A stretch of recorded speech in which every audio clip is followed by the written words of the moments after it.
Harry enters this magical world and he thinks it will be an escape, but it's not. He said, human nature is human nature, whether or not you can use a wand.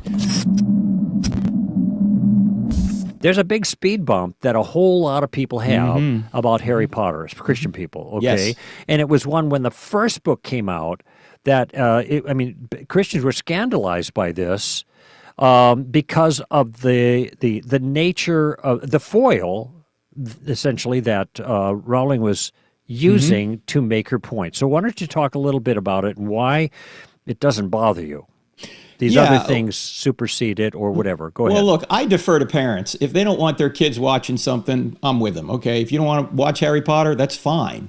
However, I think we have been a little bit inconsistent because we look at something like Harry Potter and say, well, the occult's in Harry Potter. Well, the occult's in Lord of the Rings, too, right? I mean, Gandalf's a wizard.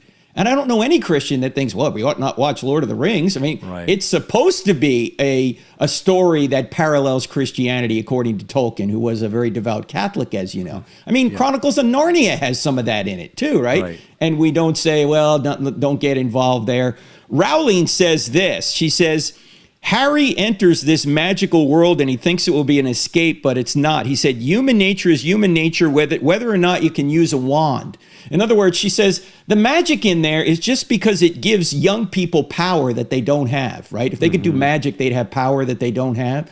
She doesn't really believe that in real life, but she's saying that's not the center of the story. The center of the story is that Harry needs to act morally to save his universe, which is the same thing Jesus needs to do. In fact, there are 4 parallels between Harry Potter and Jesus. And this is why, Greg, in the book Hollywood Heroes, here's the first line of the Harry Potter chapter. And a lot of people are probably going to get annoyed with this. But here's what we say. Arguably, there has not been a single fictional character in modern or in popular modern literature and film that has more in common with the life, death, and resurrection of Jesus Christ than Harry Potter.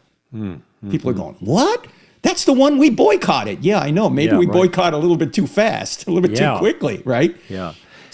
So here are the 4 things. Yeah. Prophecy, morality, death, and resurrection. In other words, just like Jesus is prophesied to be the savior of this world before he arrives, so is Harry Potter. He is prophesied to arrive and be the savior before he actually does.